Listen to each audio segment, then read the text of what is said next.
বেনিফিটটা কার হলো?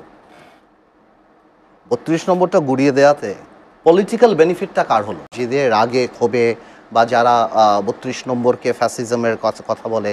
দেখুন, আমি একটা কথা বলি, ৩২ নম্বর নিয়ে একটা সিম্পল কথা বলি। ৭১ পর্যন্ত আমার ধারণা, আমার যতখানি যদি ডেমোক্রেসি থাকে আমি তো আমার কথা বলতেই পারবো। ৭১ পর্যন্ত তো শেখ মুজিবুর রহমান, বঙ্গবন্ধু বা যা বলেন আপনি, বঙ্গবন্ধুর সমান দৈর্ঘ্য প্রস্থে কোনো লিডার ছিল বলে আমার ধারণা না। আমি আমি আমি বলতে পারি না ৭১ পর্যন্ত। ৭১ থেকে ৭৫ পর্যন্ত আপনি অনেক প্রশ্নই করতে পারেন, এবং ওই বাসাটা একটা হিস্টোরিক বাসা।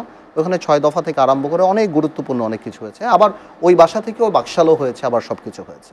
এই ইতিহাস ধরলে তো পুরোটাই আপনার বাস্তবতা, আপনার পুরোটাই আসতে হবে। এখন আমার প্রশ্নটা হলো, ভাঙচুর করে আপনি কি সরালেন? আপনি কি ৭১ মানে ৬২ থেকে ৬৬ বা ৬৯ গণঅভ্যুত্থান বা শেখ মুজিবের বঙ্গবন্ধু হয়ে বেড়ে ওঠা বা সেই ইতিহাসগুলি, সেগুলি কি আপনি সরিয়ে ফেলতে পারবেন বাংলাদেশ থেকে? আপনি পারবেন না। আবার সেই স্বৈরাচারের বা ওই স্বৈরাচারী অ্যাক্টিভিটি বা বাকশাল বা ফ্যাসিজম বা যাই বলেন, সেটাও আপনি সরিয়ে, সেটা থাকুক না থাকুক। তো আমার মনে হয় এটাতে রাজনৈতিক মানে ছাত্রদের একটা বা যারা ভেঙেছে ইমোশনের একটা বহিঃপ্রকাশ হয়েছে, আর আওয়ামী লীগের একটা পলিটিক্যাল বেনিফিট হয়েছে। যে তো anti Awami League, anti Bangabandhu, anti Sheikh Mujib আছে, তো এরকম বাংলাদেশ, এটা কি আপনি অস্বীকার করবেন যে বাংলাদেশে অনেক মানুষ নাই যারা ৭১ পর্যন্ত ওনাকে বঙ্গবন্ধু ডাকে? তো এটা তো আপনি অস্বীকার করতে পারবেন না। আবার ৭১ থেকে ৭৫ পর্যন্ত ডাকে, আবার অনেক ৭১ পর্যন্ত ডাকতে চায় না, প্রথম থেকেই অস্বীকার করতেই পারে। এটা তো গণতন্ত্র, আপনিও করতে পারেন, আমিও করতে পারি। আমরা কে করি না করি এটা তো আমাদের পার্সোনাল ব্যাপার।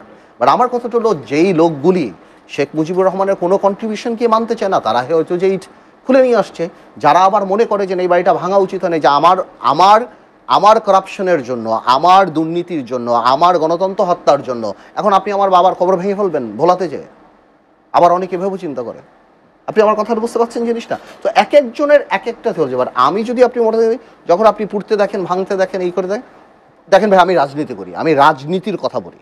আমি মনে করি আওয়ামী লীগ পলিটিক্যাল বেনিফিটটা পায়, যাতে Awami League will Cry on this সব সময় যে এইটা এভাবে করেছে।